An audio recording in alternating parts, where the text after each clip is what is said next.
Yo, Kingdom, community vibes, community ties. Terrance Tucker is the brother who's connecting the tribe. Boom, I'm in the building, we in the building, we back in the building. You see it. Greek life, stand up, Greeks where you at. Cause we in the building today, man, all right? We got my girl in the building, okay? Man, it's like my homie, man, my partner in crime, man. The legendary Tivona Taylor Vogt is here. And we're gonna talk about some good old Greek wear and black women owning their own business, man, which we need more of, okay? We need more of, okay? So, before we start with this phenomenal queen, let's pay two quick bills, all right? Number one, if you woke up this morning, give God all the praise because He is able, He is willing, He is merciful, and He is able, He is worthy to be praised, all right? Man, listen, man, you watch the news right now, you see what's going on, man, so much madness going on right now. So we gotta make sure that we talk to the man upstairs, right, to ask us for, you know, that guidance, that leadership, all right, and give thanks, okay? Now, you might hear the music playing right now in the background because that means that you know where you're at. That's right. You know what I'm saying? You know what you know.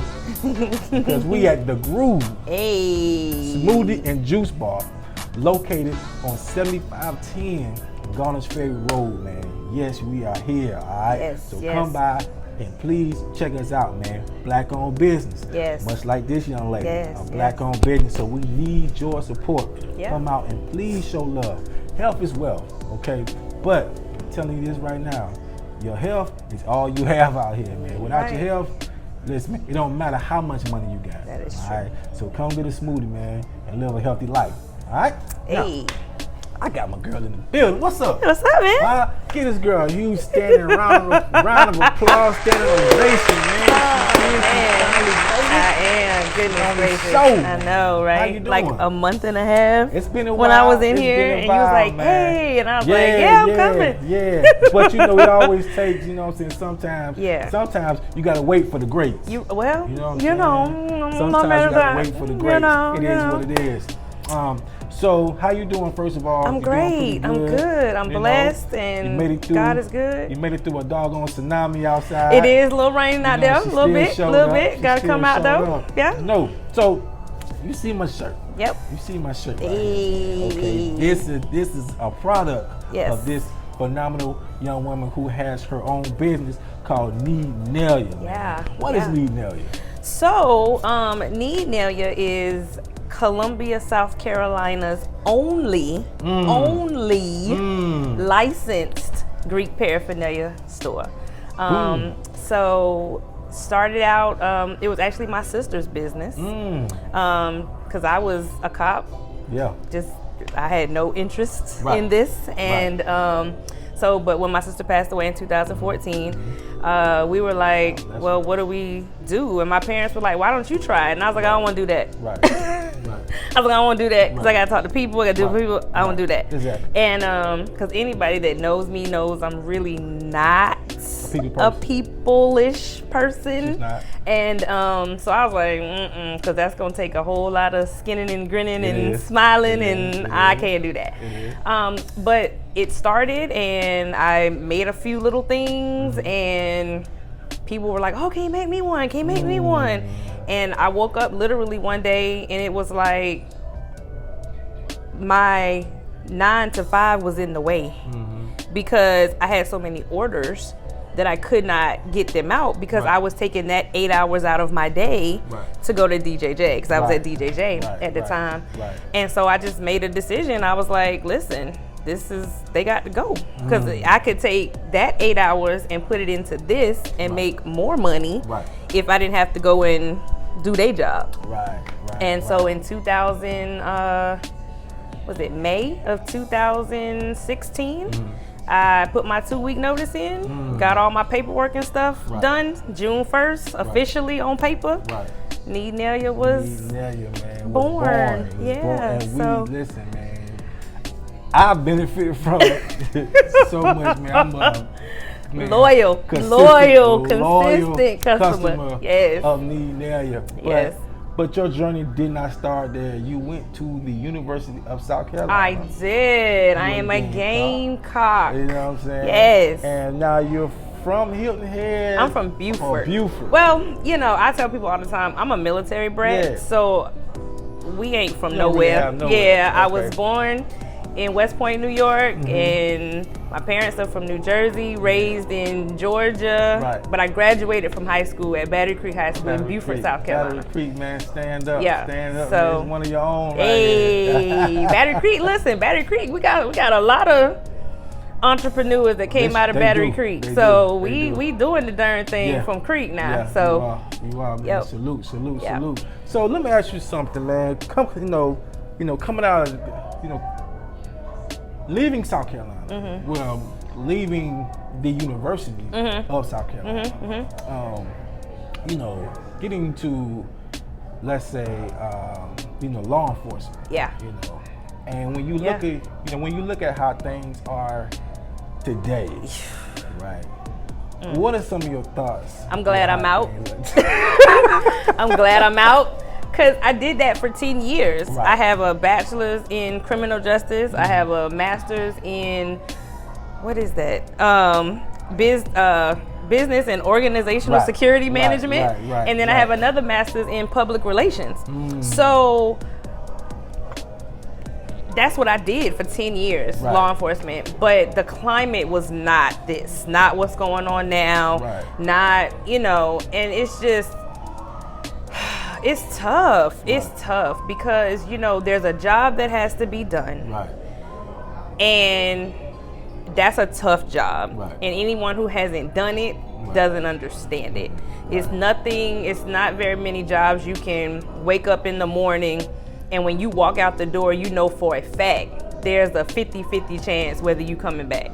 Wow. So that's tough. And I don't think a lot of the public really understands that. I hear a lot of stuff like, oh, if you're scared, you shouldn't be a cop. Well, putting on that badge and that gun and that vest don't make you Superman. You don't get in a booth and come out. So you still have those human emotions. You're gonna still be scared. You're gonna still be, I did traffic stops for 10 years and I'm telling you, every one is like, this could be the one. This could be the one because you don't know what you're walking up on, just like they don't know. So it's just a perspective that I think those type of conversations need to be had. People are saying defund the police. Well, no, let's not defund the police. Let's have some community awareness events so you can talk to the police, so you can understand their training, so you can understand what goes on, because a lot of these things are some of them are just dead wrong. Like you can't get around some stuff. Dead wrong. George Floyd. Dead wrong. Can't even, nothing you can mix up with that.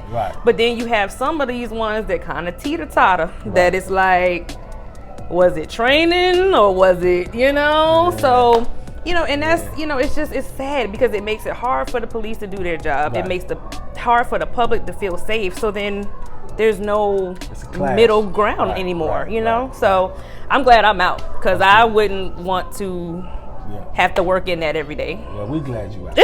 we glad you out. But I'm praying for my friends that are still in. Y'all be safe. I have lots of friends, state troopers, deputies, and the like. So just it's a hard job. Whenever you started this phenomenal business that you have, man, what were some of your anxieties?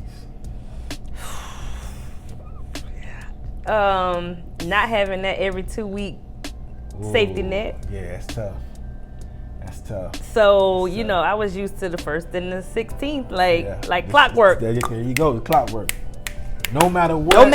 No matter whether I come, no whether I go, don't matter. Yes, it's coming. I got you. And so for a minute, I left my job, did the business, but then I got scared.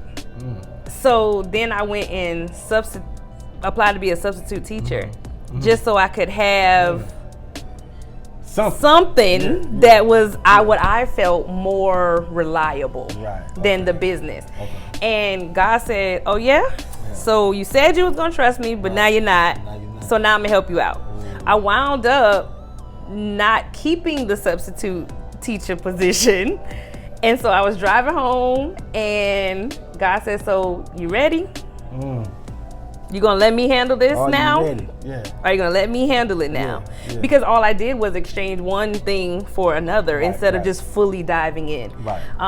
But once I did that and once I trusted him totally with it, oh my goodness, literally my first month, I made triple what I was making at DJJ. Wow. So, but I'm blessed. I had a great support system. I have a husband that, his income was there, you know what I'm saying, to supplement. My parents were there to help, so that was huge too, So I tell people, don't just jump now. Don't just jump. Don't just jump. You got to have a plan to jump because, when I sat down with my husband, I said, listen, I'm really not asking for permission. I'm asking for your support because this is what I need to do. And it was a lot of questions, a lot of back and forth. And finally he was like, well, all right, let's see. Hey, this is what it is. Let's see. You know what I mean? Teamwork makes the dream Yeah, work. so, but that's a lot now for one. You go from 2 incomes to 1. But now, child, listen. We all right now. If he want to quit his job, he can. Boom, just like that, man. But it started with a mustard seed. It started with a mustard seed. Yes, big, yes, faith, yes. Man. Faith without works, though. Dead. It's dead. Yeah. It's super dead, man. Yeah. Faith without works is dead. Yeah. So now you got everything going. Yeah. You know what I'm saying? And you got some phenomenal product Thank out you. there. Thank you. Listen, man, we have really benefited from your hard work. Well, appreciate it. Thank you. But if you can talk to that 17-year-old me, you Jesus. Back at Battery Creek right now, she's looking at the screen right now. Hey, what would you tell her? A lot. Some of which I probably can't say on this show. I got you. But yeah, it would have been a lot of don't do this, don't do that. Listen more. Yes. Because 17-year-old me was a hothead. Like people that know me, I'm still a little bit. Yeah. Just a little bit. But before, it was like 0 to 4,000. Yeah. So, just trying to wrangle that, I would have probably gotten a lot further, a lot quicker, if I could tell 17-year-old me to wrangle that. I probably would have told 17-year-old me to understand my financial stuff, credit. Like I was in debt by 22. Debt. Because didn't nobody tell me about credit cards. You walk up at the school and they're like, hey, t-shirt, and you get a card and you pay it back later. Yep, sounds good to me. 22, I got like $25,000 worth of credit card debt. Wow. So it was just those type of lessons that unfortunately a lot of times in our community, our parents don't give us. And not because they didn't want to, it's because it wasn't given to them. There you go. So they didn't know to be able to tell us. Like my children will never rent an apartment, ever. Stay here until you save up enough. You're ready to get your own home. You can put a down payment on a house because all the money that I spent renting, just simple stuff like that helps you. Yeah, that helps you. So money wasted. Just so many things, that you look back, hindsight is 20/20, but it's better to have finally learned and then be able to help other people. Yeah. So. Well, that's awesome, man. That's awesome. Yeah. Listen, man. Listen, and I hope that you have been writing this stuff down because she's dropping some jewels on y'all today. Now, you have 2 young black sons by birth. Yes. And 1 by marriage, correct? Yes. 3 of them. They all mine. So let me ask you a question. What kind of conversation have you had with them? Knowing this kind of climate we in, that we're in right now. Have you had that conversation with them? Of course. About being that black man today? Yes. So Glendale Jr., your frat brother, Yeah, Lambda Sig. So he is in the Army. Okay. So that's a whole nother beast at 24, you know, that he has to tackle because, you know, racism is everywhere, even in the military. Everywhere. So, you know, we want him to be careful and we want him to be safe and understand those things. So definitely have had those talks with him. But my middle child, Zeron, is 16. Just got his driver's license last week. So literally, like, we have sat him down, we have said this, we have said that, this is what you can do, this is what you can't do. Like, we bought a dash cam for the car so that it links to our phone. So if he gets pulled over, he hits the button, we can automatically start watching. Wow, that's crazy. And, you know, his mom being a former police officer, I know what a lot of parents don't. That's a child in that car. So you don't have the right to do nothing with that child in that car. Because number one, he doesn't own it. That's true. So, you know what I'm saying? Just little stuff like that I let him know that you don't know. They have the right to call me. They don't have the right to pull you out. They don't have the right to do any of that because, So, and we watched that really good movie with Kerry Washington. I think it's The American Son on Netflix. If you haven't seen that with your black child, watch that movie. Because we sat down with him and watched that movie and explained it to him and, you know, every day just trying to make sure that he understands because you can't avoid it. No, you can't. You can't avoid it. You can get with your local police department to do try and do like some mock traffic stops for your kids. Sheriff Lott is amazing. He agrees to pretty much anything that sounds like it's going to be helpful. So those type of things that if you can get those kind of things done to help your kids and just, you know, you have to kind of let your sons know that unfortunately how we look at them is not how the world is going to look at them. Oh, that's awesome. You know, we love you. We know you're not a thug. We know you're not this and that. But that's just how the world is. They clump all of us together. So if you do have some, you know, we got some thugs out here. That's not a secret. But they gonna clump everybody into that. So when they see you, when they see my child, when they see my husband, my dad, doesn't matter. They're a threat automatically. And so, you know, that's just something that you have to make your kids aware of. You know, our girls, we tell them too, but you know, it's not the same worry that we have for our sons. Good. Well, listen, I hope y'all wrote this stuff down, man. I'm telling you, man, she's been through a lot. And she's so experienced. But guess what? She is a winner because she has the best, in my opinion, the best Nalia shop in the world. I said it, the world. You got a problem with me coming 7510 Garnish Fair Road. I'll meet you outside. I ain't playing with you. Okay. We got to ride for our friends, man. Yes, and you do. We got to support each other. Yes. That's what it's about. Now, before I let you go, you know what I'm saying? I got two questions for you. Okay. How do you feel about it possibly being the first female black president? Vice president. I think it's dope. My personal opinion. I think he probably should have saved her for one of them Supreme Court seats though. Because she is one heck of an attorney, like brilliant mind, you know what I mean? I think she would have done great as a Supreme Court justice. But it is what it is. So I think her platform is amazing. I think if you really understand any type of law enforcement, court system-ish type stuff, her record speaks for itself. We might not, a lot of people don't like it because they say, oh, she convicted too many black people, but she a prosecutor. That's what she's supposed to do. She did a job. So, but I think it adds amazing depth to the ticket. Because I think we got one goal, and I think everybody knows. Let's get your boy. Listen, he could have.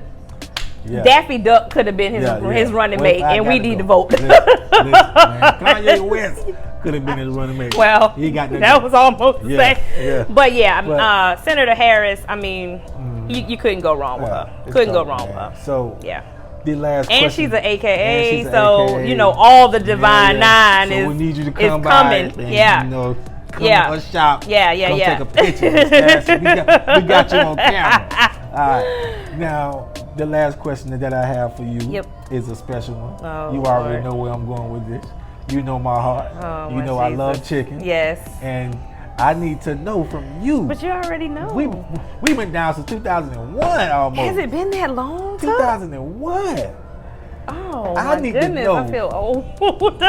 if I gave you some chicken wings right now, you already know. Would you like the flats or the drums? The flats. See, I thought you was a good person. I am, but I can't. I don't. You know what is it about the flats and the drums? Like I don't know. They taste different. It come off the same thing, but to me it just tastes different. Just a better. No, I like to be able to snap it. See, it's too much violence yeah, on there. maybe that's what it is. Too much violence. Because I like to break the two in She half. violent, man. She need counseling. You know, there's something really going on with y'all flat loads, man. So going on with y'all. Listen, man, thank y'all so much, man. So if you want one of these phenomenal shirts right here, okay, how can they get in contact with you? Oh, so, well, right now because of COVID, the storefront location is still closed to the public. We're open 5 days a week for curbside pickup. Well, 6 days a week, sorry, for curbside pickup. So you can always order on the website, www.neednalia.com, and you can come to the store and do curbside pickup, or we ship everywhere. All the United States, all countries, everywhere. Don't matter where you at, we can get it to you. Okay. You can call us, 803-708-2961 is the store number. We are on Facebook, Need Nalia, Instagram, Need_Nalia. So boom. You can get to us. Thank y'all so much, man. Make sure you come flood her. Listen. Yes, come buy her out. Yes. Buy everything. All right? Buy it all. All right. Yes. Make sure you follow her as well, man. Listen, God bless y'all so much, man. Thank y'all for tuning in to another impactful episode of the Community Vibes, man. Yay. All right. Need Nalia in the building, and we out. Yo, Kingdom. Community vibes, community ties. Terrance Tucker is the brother who's connecting the tribe. You say you won't shine, come get your shine on. You say you want vibes, come get your vibe on. Community vibes, community ties. Terrance Tucker is the brother who's connecting the tribe. Hey, you say you won't shine, we'll get your shine on. You say you want vibes, we'll get your vibe on.